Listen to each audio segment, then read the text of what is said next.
Hello friends, welcome back to Centre of Success. तो आप सभी को हाथ जोड़ के सेंटर ऑफ सक्सेस में स्वागत है। तो दोस्तों, फिर से आप लोगों के लिए बिहार एसएससी बिहार कर्मचारी चयन आयोग के द्वितीय इंटर स्तरीय संयुक्त प्रतियोगिता परीक्षा 2023 जो कि 2024 जून के लास्ट लिए आपका पेपर करवा ही लिया जाएगा। रुक्मणी प्रकाशन का the platform volume 2 practice set number 11 लेकर आ गया हूँ।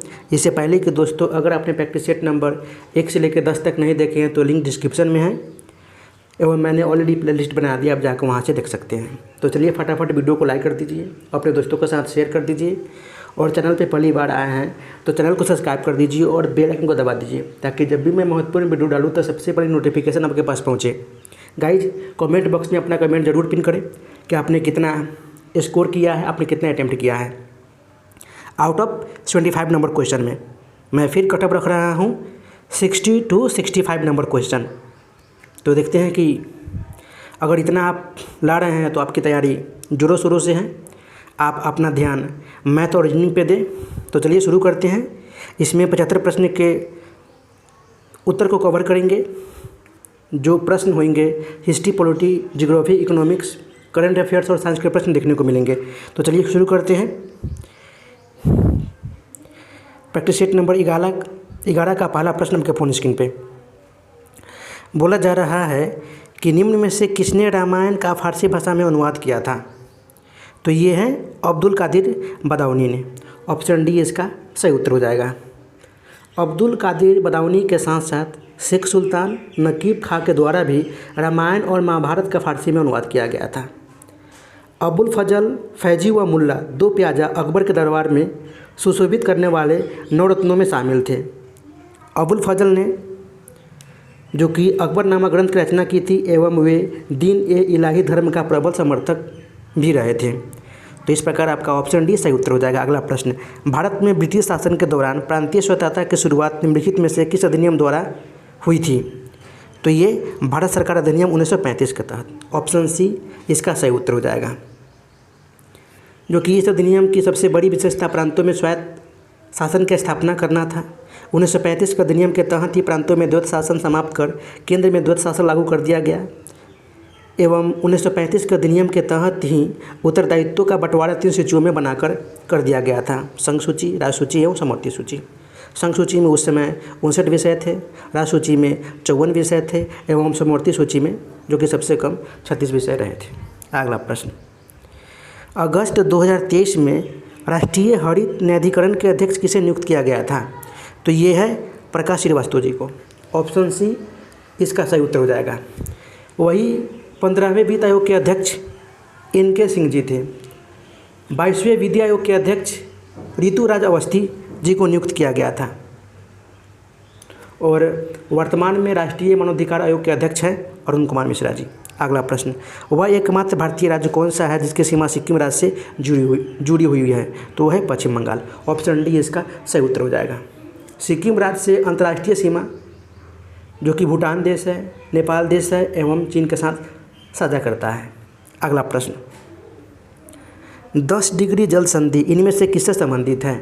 तो ये है अंडमान निकोबार द्वीप समूह से जल संधि की बात कर रहा है एवं 10 डिग्री चैनल भी अंडमान निकोबार द्वीप समूह को विभाजित करता है। तो ये भी आप लोग ध्यान में रखिएगा। वही 11 डिग्री चैनल लक्षद्वीप समूह के 2 भागों में विभाजित करता है, उत्तर में अमिनी द्वीप के साथ और दक्षिणी में कन्नानोट द्वीप के साथ। अंडमान निकोबार द्वीप समूह की राजधानी जो कि पोर्ट ब्लेयर दक्षिणी अंडमान में स्थित है। अंडमान निकोबार द्वीप समूह बंगाल की खाड़ी में स्थित है। ये भी आप लोग ध्यान में रखिएगा। ऑप्शन ए इसका सही उत्तर हो जाएगा। अगला प्रश्न, भारत में स्थित सुंदरवन राष्ट्रीय उद्यान खाड़ी स्थान में स्थित सुंदरवन संरक्षित वन के निकट स्थित है। तो ये है बांग्लादेश में। ऑप्शन बी इसका सही उत्तर हो जाएगा। सुंदरवन राष्ट्रीय उद्यान जो कि पश्चिम बंगाल में स्थित है। सुंदरवन विश्व का सबसे बड़ा नदी डेल्टा है एवं यह क्षेत्र मैंग्रोव के घने जंगलों से घिरा हुआ है। अगला प्रश्न, भारत के प्रथम डिजिटल विश्वविद्यालय का उद्घाटन कहाँ किया गया था। तो ये केरल में किया गया था। केरल के तिरुवनंतपुरम में मंगलापुरम टेक्नो सिटी में विश्वविद्यालय का उद्घाटन किया गया था। तो इस प्रकार आपका ऑप्शन बी सही उत्तर हो जाएगा। अगला प्रश्न, भारत का पहला स्वदेशी सुपर कंप्यूटर कौन सा रहा? तो ये है परम 8000। ऑप्शन ए इसका सही उत्तर हो जाएगा। वही सबसे शक्तिशाली सुपर कंप्यूटर फुगाकू रहा था, जो कि जापान का सुपर कंप्यूटर रहा था। अगला प्रश्न, भारत रत्न प्राप्त करने वाले भारत का प्रथम व्यक्ति कौन थे? तो ये थे सर्वपल्ली राधाकृष्णन। ऑप्शन बी इसका सही उत्तर हो जाएगा। सर्वपल्ली राधाकृष्णन के साथ साथ चक्रवर्ती राजगोपालाचारी जी को एवं चंद्रशेखर वेंकटराम जी को प्रदान किया गया था भारत रत्न। भारत रत्न की शुरुआत जो कि 1954 में किया गया था, जो कि यह भारत का सर्वोच्च नागरिक सम्मान है। अगला प्रश्न, किस क्षेत्र में उत्कृष्ट कार्य के लिए पुलित्जर पुरस्कार से सम्मानित किया जाता है? तो ये है साहित्य एवं पत्रकारिता के क्षेत्र में दिया जाता है। ऑप्शन बी इसका सही उत्तर हो जाएगा। पुलित्जर पुरस्कार को पत्रकारिता के क्षेत्र में अमेरिका का सबसे बड़ा प्रतिष्ठित सम्मान माना जाता है, जो कि इसकी शुरुआत 1917 में हुई थी। यह पुरस्कार कुल 22 श्रेणियों में दिया जाता है। अगला प्रश्न, निम्नलिखित में से कौन सी झील श्रीहरिकोटा द्वीप बंगाल की खाड़ी से अलग होती है? तो ये है पुलकित झील। ऑप्शन सी इसका सही उत्तर हो जाएगा, जो कि ये आंध्र प्रदेश और तमिलनाडु की सीमा पर स्थित है। पुलकित झील में ही अरनी, कलंगी, स्वर्णमुखी नदियाँ गिरती हैं। वेमनाड झील, वेमनाड झील जो कि केरल राज्य में स्थित है एवं यह भारत की सबसे लंबी झील है। अगला प्रश्न, क्रिकेट के पिच की लंबाई क्या होती है? तो ये 20.12 मीटर होती है। ऑप्शन बी इसका सही उत्तर हो जाएगा। एवं इस एक टीम में खिलाड़ी की संख्या 11 होती है एवं पिच की चौड़ाई 10 फीट होती है।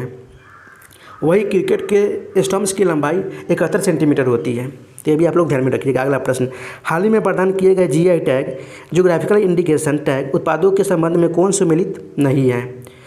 तो बोला जा रहा है कि बैकथॉर्न फल जम्मू कश्मीर के हैं, ये सुमेलित नहीं है। ऑप्शन सी इसका सही उत्तर हो जाएगा, क्योंकि बैकथॉर्न फल आपका ये लद्दाख की एक महत्वपूर्ण फसल है जिसको हाल ही में जीआई टैग मिला है। वही केसर जम्मू कश्मीर का और काजू गोवा के लिए प्रसिद्ध। तो इस प्रकार आपका ऑप्शन सी सही उत्तर हो जाएगा। अगला प्रश्न, नवंबर 2023 में किस देश ने नई दिल्ली स्थित अपने दूतावास को अस्थायी रूप से बंद करने की घोषणा की है? तो ये है अफगानिस्तान। ऑप्शन बी इसका सही उत्तर हो जाएगा। वही पिछले साल मार्च 2023 में जारी वैश्विक आतंकवाद सूचकांक में शीर्ष स्थान पे अफगानिस्तान ही रहा था। वही भारत का स्थान 13वें नंबर पर रहा था। अगला प्रश्न, हाल ही में किस मंत्रालय के तहत केंद्रीय आयुर्वेद विज्ञान अनुसंधान परिषद ने आयुर्वेद ज्ञान नैपुण्य पहल अग्नि की शुरुआत की है? तो ये है आयुष मंत्रालय के द्वारा किया गया है। ऑप्शन डी इसका सही उत्तर हो जाएगा। आयुष जो कि आयुर्वेदा, योगा एंड नेचुरोपैथी, यूनानी, सिद्धा एंड होम्योपैथी इसका फुल नाम होता है। अगला प्रश्न, फिर से यहाँ से मैथ रीजनिंग का प्रश्न शुरू होता है, तो मैं आपको 31 नंबर क्वेश्चन पे लाना चाहूँगा। बोला जा रहा है कि निम्नलिखित में से कौन सी टीम टूर्नामेंट 48 वर्षों के इतिहास में पहली बार 2023 वनडे विश्व कप के लिए क्वालिफाई करने में विफल रही है? तो भैया ये रहा है वेस्ट इंडीज। ऑप्शन बी इसका सही उत्तर हो जाएगा।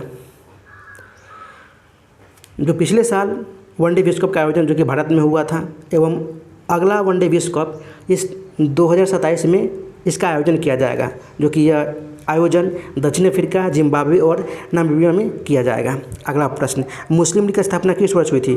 तो ये 30 दिसंबर 1906 में हुई थी। ऑप्शन सी इसका सही उत्तर हो जाएगा। इसमें सलीमुल्लाह खां की अध्यक्षता में मुस्लिम लीग की स्थापना की गई थी। ऑप्शन सी इसका सही उत्तर हो जाएगा। वही आगा खां, ढाका के नवाब सलीमुल्लाह खां, मोहसिन उल हक के नेतृत्व में मुस्लिम लीग की स्थापना की गई थी। अगला प्रश्न, बोला जा रहा है कि सिंधु घाटी को सोनार घाटी से जोड़ने वाली शाही सड़क का निर्माण किसने कराया था? तो ये शेरशाह सूरी के द्वारा किया गया था। ऑप्शन डी इसका सही उत्तर हो जाएगा। वही मलिक मोहम्मद जायसी शेरशाह सूरी के समकालीन थे। शेरशाह सूरी सुल्तान बनने से पहले हजरत ए आला की उपाधि अपनाई और बाद में सुल्तान की उपाधि अपनाई थी। हुमायूं के मकबरे की योजना हाजी बेगम ने सर्वप्रथम बनाई थी। मुग़ल बादशाह शाहजहाँ ने बलबन द्वारा पाराम ईरानी दरबारी रिवाज सिजदा प्रथा को समाप्त कर दिया था। अगला प्रश्न, प्रसिद्ध संगीतक तानसेन का मकबरा टॉम्ब स्थित है, तो ये है ग्वालियर में। ऑप्शन बी इसका सही उत्तर हो जाएगा, जो कि तानसेन अकबर के नवरत्न में से एक थे। तानसेन के बारे में अबुल फजल ने बताता था कि ऐसा गायक 1000 वर्ष में न हुआ है और नहीं होगा, एवं इनका जन्म ही ग्वालियर में हुआ था, एवं तानसेन के गुरु स्वामी हरिदास जी थे। अगला प्रश्न, भारत का कौन सा राज्य सुदेश्वर महोत्सव मनाता है, तो ये है केरल राज्य। ऑप्शन डी इसका सही उत्तर हो जाएगा, जो कि ये 8 दिनों तक चलता ही रहता है। अगला प्रश्न, मणिपुर के सगोल कांगजेई खेल को इस खेल के प्रति उत्साही लोगों द्वारा दुनिया भर में खाली स्थान के रूप में अनुकूल किया गया है, तो ये है पोलो के रूप में। ऑप्शन सी इसका सही उत्तर हो जाएगा। संगोल कांगजेई मणिपुर में खेला जाने वाला ये पोलो का ही खेल है। अगला प्रश्न, माजुली द्वीप जो दुनिया का सबसे बड़ा नदी डेल्टा है कहाँ स्थित है, तो ये है असम में। ऑप्शन ए इसका सही उत्तर हो जाएगा, जिससे 1 सितंबर 2016 में गिनीज वर्ल्ड ऑफ रिकॉर्ड द्वारा माजुली द्वीप को विश्व का सबसे बड़ा नदी द्वीप घोषित किया गया था। यह असम की वैष्णव धर्म संस्कृति एवं यह असम की धर्म संस्कृति की सांस्कृतिक विरासत का एक प्रमुख केंद्र भी बना है। अगला प्रश्न, फिर से यहाँ से नहीं, आपका रीजनिंग का प्रश्न शायद लग रहा है, बोल रहा है कि मान लीजिए कि अमेरिकी डॉलर और भारतीय रुपये के बीच विनिमय दर डॉलर 1 बराबर 55 रुपये है। अब यदि विनिमय दर बढ़कर $1 = 60 रुपये हो जाती है, तो इस स्थिति में अमेरिकी डॉलर की तुलना में भारतीय रुपये का क्या होगा, तो भारतीय रुपये का क्या होगा, अवमूल्यन होगा। ऑप्शन ए इसका सही उत्तर हो जाएगा। जब सरकार द्वारा मुद्रा के किसी भी नोट या सिक्के को चलने से बाहर करने का निर्णय लेती है, तो इस प्रक्रिया को हम विमुद्रीकरण कहते हैं। अगला प्रश्न, गरीबी हटाओ का नारा किस पंचवर्षीय योजना के काल में दिया गया था, तो ये है 5वीं पंचवर्षीय योजना के काल में दिया गया था। ऑप्शन सी इसका सही उत्तर हो जाएगा। 5वीं पंचवर्षीय योजना का काल जो कि 1974 से 79 के बीच रहा था। अगला प्रश्न, सुलभ मुद्रा का अर्थ क्या होता है, तो ये ब्याज की दर में कमी। ऑप्शन डी इसका सही उत्तर हो जाएगा। सुलभ मुद्रा की नीति मौद्रिक नीति के तहत अपनाई जाती है ताकि व्यापार को प्रोत्साहन मिले और रोजगार का सृजन बढ़े। मुद्रा अर्थव्यवस्था का आधार होती है, जिसके द्वारा वस्तुएं एवं सेवाएं खरीदी एवं बेची जाती है। मुद्रा का सर्वप्रथम विशेषता या गुण उसकी तरलता पर निर्भर करता है एवं मुद्रा का मुख्य कार्य विनिमय का साधन होना है। तो सारे पॉइंट आप लोग ध्यान में रखिएगा। अगला प्रश्न, निम्नलिखित में से कौन भारतीय राष्ट्रीय कांग्रेस में उग्रवादियों से जुड़ा हुआ नहीं था, तो ये है लाला लाजपत राय जी। ऑप्शन डी इसका सही उत्तर हो जाएगा, क्योंकि इन्होंने उग्रवादी विचारधारा से जुड़े थे। उग्रवादी विचारधारा के नेताओं का मानना था कि स्वराज मांगने से नहीं, आपूर्ति छीनने से मिलता है। 1920 में कलकत्ता में भारतीय राष्ट्रीय कांग्रेस के विशेष अधिवेशन की अध्यक्षता इन्होंने ही की थी, लाला लाजपत राय जी ने। लाला लाजपत राय को पंजाब केसरी एवं शेर पंजाब कहा जाता है। अगला प्रश्न, जतीन दास किस आरोप में बंदी बनाए गए थे, तो ये लाहौर षड्यंत्र में। ऑप्शन सी इसका सही उत्तर हो जाएगा। लाहौर षड्यंत्र जो कि 1929 के दौरान कैदियों के राजनीतिक बंदी का दर्जा प्राप्त करने के लिए भूख हड़ताल किया गया था। लाहौर षड्यंत्र केस के तहत ही भगत सिंह, सुखदेव एवं राजगुरु को 23 मार्च 1931 को फांसी दे दी गई थी। अगला प्रश्न, भारतीय राष्ट्रीय आंदोलन से संबंधित निम्नलिखित घटनाओं को पढ़े। तो यहाँ पे आप बोल सकते हो कि गांधी रिविजन समझौता 5 मार्च 1931 को हुआ था।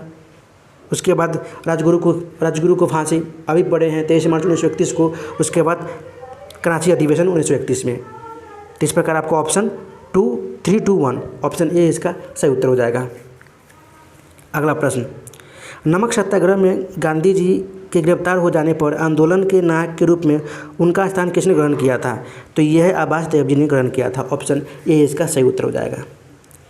5 मई 1930 को गांधी जी को गिरफ्तार कर यरवदा जेल भेज दिया गया था। उसके बाद अब्बास तैयब जी ने नमक सत्याग्रह का नेतृत्व किया था। लेकिन 31 मई 1930 को अब्बास तैयब जी को भी गिरफ्तारी के बाद सत्याग्रह का नेतृत्व सरोजिनी नायडू जी ने की थी। तो ये भी आप लोग ध्यान में रखिएगा। अगला प्रश्न, कि निम्नलिखित में से कौन सा बागान फसल की श्रेणी में आता है, तो ये है कॉफ़ी। ऑप्शन डी इसका सही उत्तर हो जाएगा। भारत में कुर्ग, अरेबिका तथा रोबस्टा कॉफ़ी की 2 प्रजातियां का उत्पादन किया जाता है। ऑप्शन डी इसका सही उत्तर हो जाएगा। अगला प्रश्न बोला जा रहा है कि भारत सरकार के अर्धसंघीय रूप का प्रावधान कहाँ से लिया गया है? तो ये है कनाडा से लिया गया है। ऑप्शन ए इसका सही उत्तर हो जाएगा। वही ब्रिटेन से संसदात्मक शासन प्रणाली ब्रिटेन के संविधान से लिया गया है।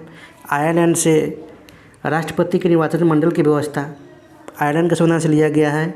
एवं रूस से मौलिक कर्तव्यों का प्रावधान लिया गया है। तो इस प्रकार आपका ऑप्शन ए सही उत्तर हो जाएगा। अगला प्रश्न, भारतीय संविधान में शामिल स्वतंत्रता, समानता, बंधुत्व के सिद्धांत किस देश के संविधान से लिया गया है? तो ये है फ्रांस के संविधान से लिया गया है। ऑप्शन ए इसका सही उत्तर हो जाएगा।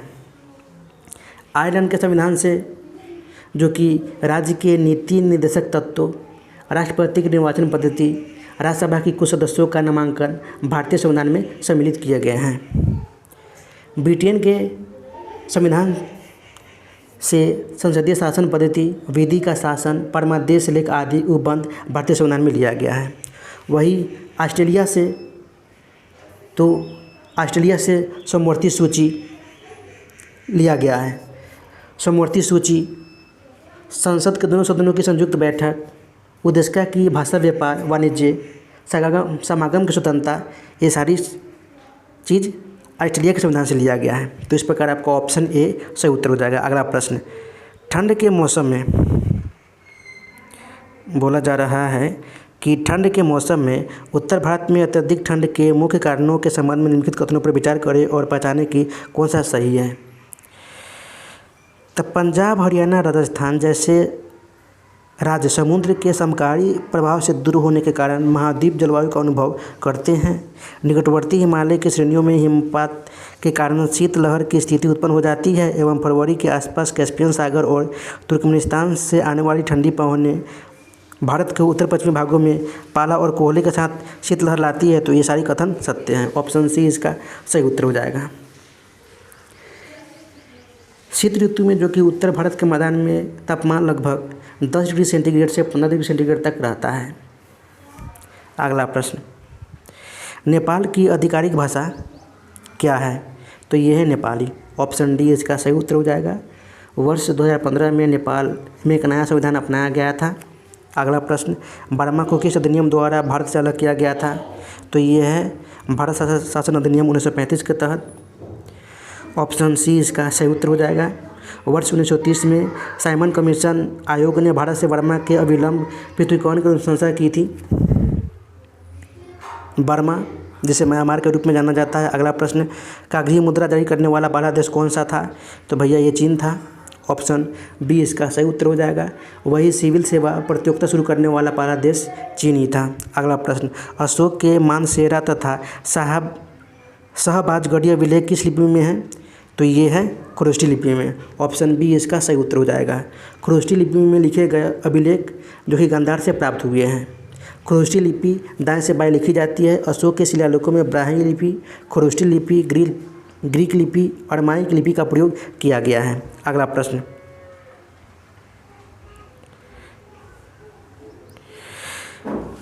संविधान की 11वीं अनुसूची से संबंधित पंचायतों का शामिल विषय रहा है। तो ये है 29 विषय। ऑप्शन डी इसका सही उत्तर हो जाएगा। 73वें संविधान संशोधन 1992 के तहत 11वीं अनुसूची को 29 विषय में शामिल किया गया है। अगला प्रश्न, ग्रामीण स्थानीय शासन का पंचायती राज नामांकन किस भारतीय नेता के सुझाव का परिणाम था? तो ये था M.K. गांधी, महात्मा गांधी के नाम का सुझाव का परिणाम था। ऑप्शन डी इसका सही उत्तर हो जाएगा। अगला प्रश्न, ग्राम पंचायत की संरचना में कौन शामिल होता है? तो निर्वाचित मुखिया शामिल होता है एवं प्रत्यक्ष निर्वाचित सदस्य जो 500 या उससे अधिक जनसंख्या का प्रतिनिधित्व करे, ये शामिल होता है। तो इस प्रकार आपका ऑप्शन ए 1 और 2 सही उत्तर हो जाएगा। प्रत्येक ग्राम पंचायत का प्रधान मुखिया होता है एवं पंचायत सेवक ग्राम पंचायत में सरकार द्वारा नियुक्त कर्मचारी ही होते हैं। अगला प्रश्न, नगर पालिका से अभिप्राय भारतीय संविधान के किस अनुच्छेद से है? तो ये है अनुच्छेद 243 त से h तक। अनुच्छेद 243 द में नगर पालिकाओं की संरचना से संबंधित है। अनुच्छेद 243 यह जो कि नगर पालिकाओं के लेखाओं की प्रक्रिया से संबंधित है। अनुच्छेद 243 पर नगर पालिकाओं की अवधि से संबंधित है एवं 243 न स्थानों का आरक्षण से संबंधित है और अनुच्छेद 243 यर महानगर योजनाओं के समिति से संबंधित है। तो इस प्रकार आपको ऑप्शन ए सही उत्तर हो जाएगा। अगला प्रश्न बोला जा रहा है कि निम्नलिखित योजनाओं और कार्यक्रमों का मेल कीजिए। तो प्रथम पंचवर्षीय योजना जो ये कि सामुदायिक विकास कार्यक्रम के तहत चलाया गया था। द्वितीय पंचवर्षीय योजना तीव्र औद्योगिकरण। तृतीय पंचवर्षीय योजना आधारभूत उद्यमों का प्रसार एवं चतुर्थ पंचवर्षीय योजना स्वावलंबन की प्राप्ति एवं स्थिरता। पंचम पंचवर्षीय योजना न्यूनतम आवश्यक कार्यक्रम। यानी इस प्रकार आपका ऑप्शन 21354 यानी ऑप्शन डी सही उत्तर हो जाएगा। अगला प्रश्न भारत सरकार द्वारा सार्वजनिक क्षेत्र के बैंक IDBI बैंक के कितने प्रतिशत शेयर हिस्सेदारी को निजी क्षेत्र के लिए संभावित निवेशकों हेतु आमंत्रित किया गया है? तो ये है 60.72%। ऑप्शन ए इसका सही उत्तर हो जाएगा। अगला प्रश्न सामुदायिक विकास कार्यक्रम में विकास के कितने प्रकार के तत्वों को शामिल किया गया है? तो ये 5 प्रकार के तत्वों को शामिल किया गया है। ऑप्शन ए इसका सही उत्तर हो जाएगा। भौतिक, वित्तीय, मानवीय, सामाजिक एवं पर्यावरणीय। सामुदायिक विकास कार्यक्रम का उद्देश्य रहता है कि समन्वित विकास को बढ़ावा देना। अगला प्रश्न सरकार का हस्तक्षेप चाहे वह मांग का विस्तार करने के लिए हो अथवा इसे कम करने के लिए हो डैश कहलाता है? तो ये स्थिरीकरण कार्य कहलाता है। ऑप्शन डी इसका सही उत्तर हो जाएगा। अर्थव्यवस्था में रोजगार तथा कीमतों का स्तर कुल मांग पर निर्भर करता है। कुल मांग सरकार के अतिरिक्त निजी क्षेत्रों पर भी निर्भर करती है। अगला प्रश्न फिर से यहाँ से मैथ रीजनिंग का प्रश्न शुरू होता है। तो मैं आपको 92 नंबर क्वेश्चन पे लाना चाहूँगा।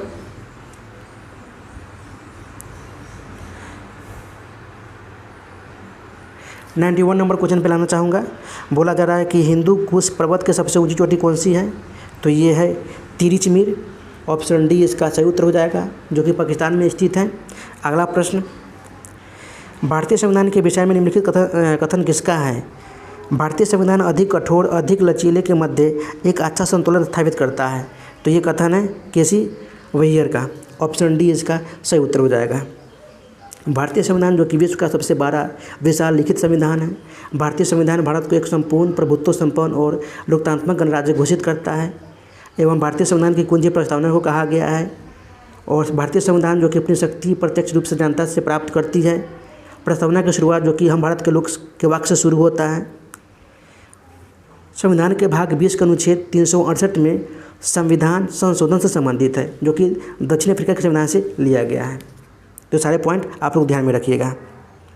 वही ड्राफ्टिंग कमेटी के अध्यक्ष है BR अम्बेडकर, प्रारूप समिति के अध्यक्ष। अगला प्रश्न पशुओं की रेड सिंधी नस्ल निम्न में से किस घरेलू पशु संबंधित है?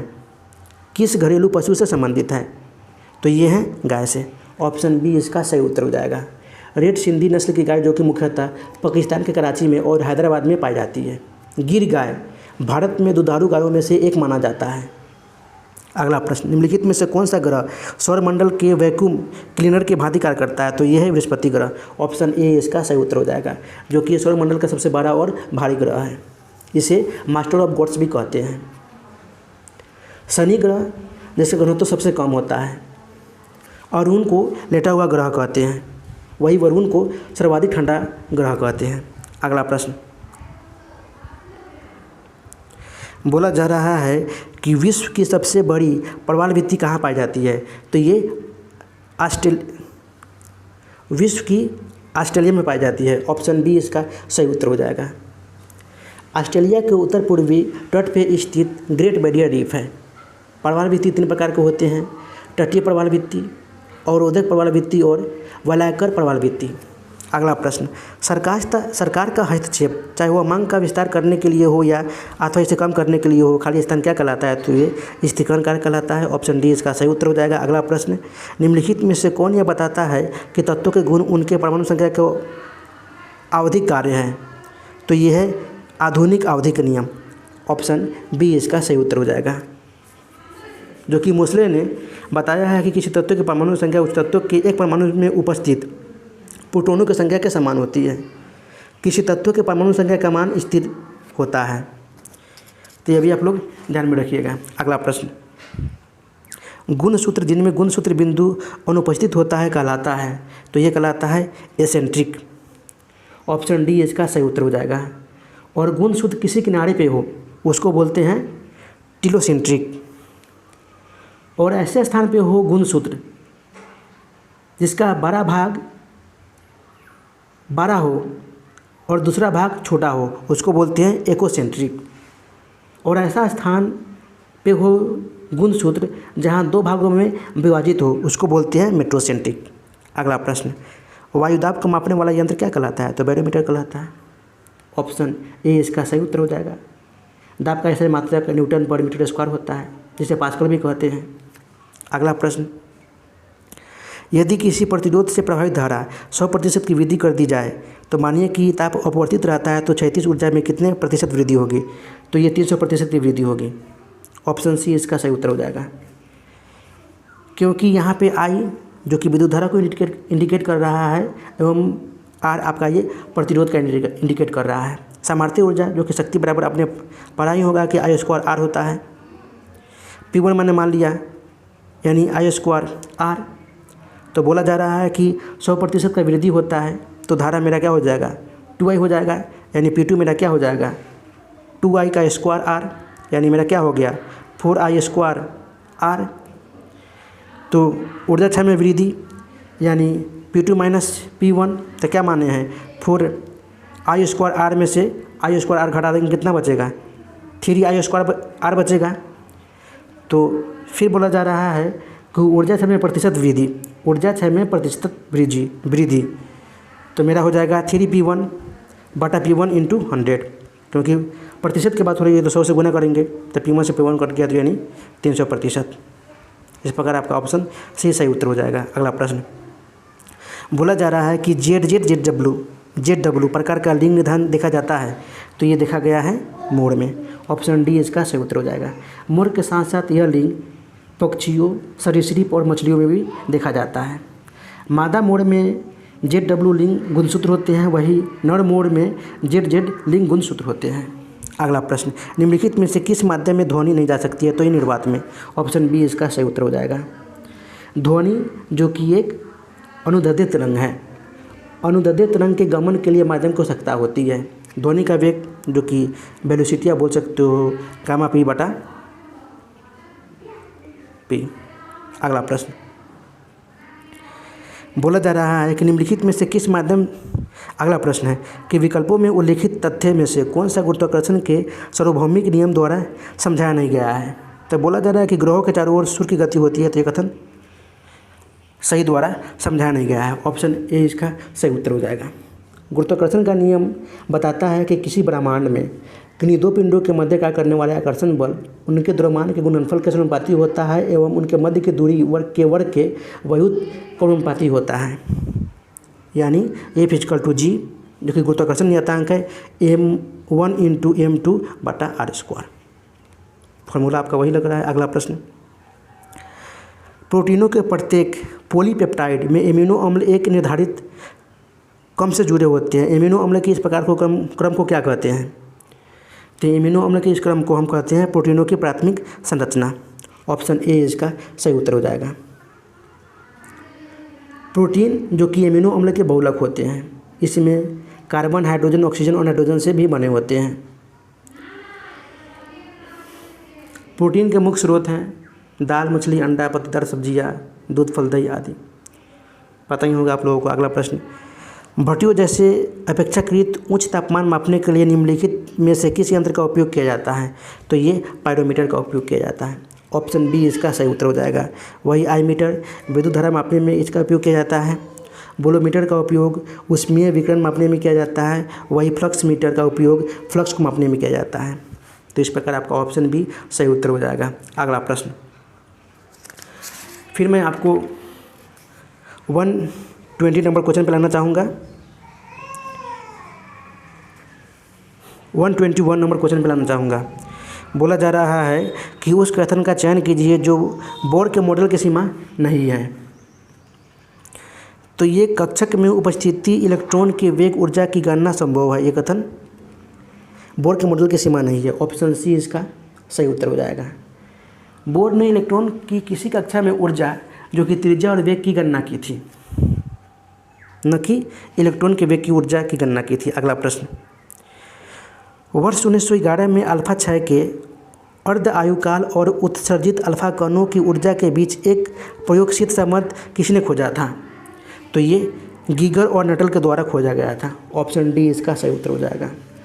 वही सोडी और फजन ने अल्फा और बीटा कणों के उत्सर्जन से संबंधित वर्ग विस्थापन का नियम दिया था। गीगर मूलर काउंटर द्वारा रेडियो सक्रियता की माप भी की जाती है। अगला प्रश्न, निम्नलिखित में से कौन सा थोरियम का एक अयस्क है? तो ये मोनोजाइट जो कि थोरियम का अयस्क है। ऑप्शन बी इसका सही उत्तर हो जाएगा। वही यूरेनियम, कार्केनाइट और पिच ब्लेंड का अयस्क है। भारत में केरल के समुद्री तट पर पाए जाने वाले मोनोजाइट रेत में थोरियम प्रचुर मात्रा में पाया जाता है। थोरियम का प्रयोग जो कि परमाणु भट्टी में किया जाता है। अगला प्रश्न, किसी वस्तु पर किया गया कार्य निम्न में से किस पर निर्भर नहीं करता? तो ये वस्तु के द्रव्यमान पर निर्भर नहीं करता। ऑप्शन बी इसका सही उत्तर हो जाएगा। वस्तु द्वारा किया गया कार्य वस्तु पर आरोपित बल एवं बल के द्वारा वस्तु में उत्पन्न विस्थापन भी निर्भर करता है। यानी वर्क डन पर ही होंगे F into S cos theta. अगला प्रश्न, force into displacement into cos theta. अगला प्रश्न,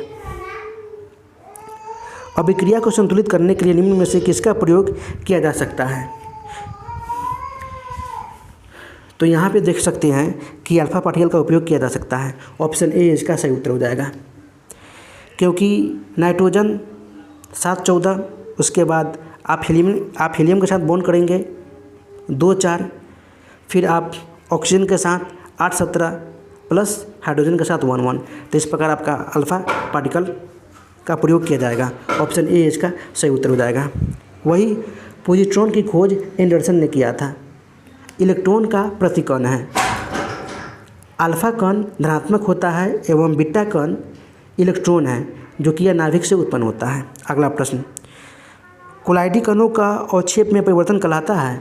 तो ये कहलाता है अस्कंदन। ऑप्शन डी इसका सही उत्तर हो जाएगा। जब किसी कोलाइडी विलयन में विपरीत आवेश वाला विद्युत अपघट्य अल्प मात्रा में मिलाया जाता है तो यह विलयन के कोलाइडी कण उदासीन हो जाते हैं तथा परस्पर मिलकर अवक्षेपण का निर्माण करते हैं। इसी प्रक्रिया को हम अस्कंदन कहते हैं। कोलाइडी जो कि ये विषमांगी विलयन है। अगला प्रश्न, वोल्टमीटर एक ऐसा यंत्र है जो खाली स्थान की उपस्थिति का पता लगाता है। तो ये विभवांतर का पता लगाता है। ऑप्शन डी इसका सही उत्तर हो जाएगा। वोल्टमीटर उच्च प्रतिरोध कुंडली गैल्वेनोमीटर है। वोल्टमीटर परिपथ में समांतर क्रम में जोड़ा जाता है। अगला प्रश्न, HIV का इलाज नहीं होने पर खाली स्थान हो सकता है? तो ये एड्स हो सकता है, यानी acquired human deficiency syndrome. Option C इसका सही उत्तर हो जाएगा। HIV संक्रमण के निम्नलिखित प्रकार से भी फैल सकता है। HIV संक्रमित जो कि किसी व्यक्ति के लिए प्रयुक्त सिरिंज से किसी स्वास्थ्य व्यक्ति को इंजेक्शन देने से भी हो सकता है। HIV संक्रमित व्यक्ति को रुधिर आदान प्रदान करने से भी हो सकता है एवं HIV संक्रमित स्त्री के गर्भ में पल रहे बच्चे को भी संक्रमित हो सकता है। तो सारे कारण भी है। अगला प्रश्न, किसी वस्तु का संवेग खाली स्थान पर निर्भर करता है? तो किसी वस्तु का वेग उसके द्रव्यमान और वेग दोनों पर निर्भर करता है। ऑप्शन ए इसका सही उत्तर हो जाएगा। किसी वस्तु के द्रव्यमान और वेग के गुणनफल को उस वस्तु का हम संवेग कहते हैं। संवेग बराबर वेग इंटू द्रव्यमान होता है। संवेग एक अदिश राशि है एवं इसका मात्रक किलोग्राम मीटर पर सेकंड होता है। अगला प्रश्न, दंत क्षय का क्या अर्थ होता है? तो ये दांतों का सड़ना होता है। ऑप्शन सी इसका सही उत्तर हो जाएगा। जीवाणु के कारण ही दांतों में छिद्र होता है जिसे हम अस्थि क्षय कहते हैं। दंत क्षय पीने के पानी के कारण होने वाली एक बीमारी है जो फ्लोरीन की अधिकता के कारण होता है। अगला प्रश्न, बोला जा रहा है कि किसी उच्चतर पोषी स्तर के जीव को जो निम्नतर पोषी स्तर के अनेक प्रकार के जीवों से अपना भरण पोषण प्राप्त करते हैं क्या बनाते हैं? तो ये आहार जाल बनाते हैं। ऑप्शन ए इसका सही उत्तर हो जाएगा। आहार जाल जो कि अनेक आहार श्रृंखलाओं का एक जाल होता है जो प्राकृतिक रूप से एक दूसरे से संबंधित रहता है। अगला प्रश्न, बोला जा रहा है कि अल्फा बीटा गामा किरणों की वेग की सही क्रम क्या होगा? तो किरणों का वेग सही क्रम gamma greater than beta greater than alpha. Option C इसका सही उत्तर हो जाएगा। वही वेधन क्षमता का क्रम भी आपका यही रहेगा, गामा बीटा अल्फा। वही आयनन क्षमता का क्रम आपका हो जाएगा alpha less than beta less than gamma. किसका? आयनन क्षमता का। तो इस प्रकार आपका ऑप्शन सी सही उत्तर हो जाएगा। गामा किरण एक विद्युत चुंबकीय तरंग है। विद्युत चुंबकीय क्षेत्रों में अल्फा और बीटा कण विक्षेपित होता है, वही विद्युत चुंबकीय क्षेत्रों में गामा विकिरण विक्षेपित नहीं होता। अगला प्रश्न, टेलीविज़न संकेतों टेलीविज़न सिग्नल की आवृत्ति की पारस क्या होती है? तो ये होती है 100 मेगाहर्ट्ज़ से 200 मेगाहर्ट्ज़। ऑप्शन बी इसका सही उत्तर हो जाएगा। अगला प्रश्न, खाली स्थान उपयोगिता की एक सूची प्रदर्शित करता है जो कंप्यूटर सिग्नल को कॉन्फ़िगर करता है, सॉफ्टवेयर और हार्डवेयर स्थापित करता है। ये कौन करता है? तो ये कंट्रोल पैनल करता है। ऑप्शन ए इसका सही उत्तर हो जाएगा। कंट्रोल पैनल के कार्य भी निम्न होते हैं: डिवाइस मैनेजमेंट करना, डिस्प्ले पे दिखाना, ट्रबल शूटिंग करना, साउंड और लैंग्वेज आदि इनके काम होते हैं। अगला प्रश्न, निम्नलिखित में से कौन सी एक अवक्षेपण अभिक्रिया है? तो सोडियम सल्फेट बेरियम क्लोराइड, जो कि बेरियम सल्फेट और सोडियम क्लोराइड आपका ये अवक्षेपण अभिक्रिया है। ऑप्शन बी इसका सही उत्तर हो जाएगा। वही calcium carbonate, calcium oxide plus carbon dioxide आपका ये ऊष्मा वियोजन अभिक्रिया है। वही मीथेन ऑक्सीजन और कार्बन डाइऑक्साइड प्लस जल आपका एक दहन अभिक्रिया है। लोहे में जंग लगना आपका ये ऑक्सीकरण अभिक्रिया है, जिसके कारण लोहे का भार बढ़ जाता है। तो इस प्रकार आपका ऑप्शन बी सही उत्तर हो जाएगा। आपका यहाँ पे 25 नंबर क्वेश्चन समाप्त हो गया। तो दोस्तों, अगर वीडियो अच्छी लगी हो तो वीडियो को लाइक कर दीजिए प्लीज़। चैनल पे पहली बार आए हैं तो चैनल को सब्सक्राइब कर दीजिए और बेल आइकन को दबा दीजिए। और कमेंट बॉक्स में अपना कमेंट ज़रूर शेयर करें कि आपने कितना अटेम्प्ट किया, आपने कितना स्कोर किया है। तो फिर मिलते हैं नेक्स्ट वीडियो में, तब तक के लिए good bye, Jai Hind, take care of yourself.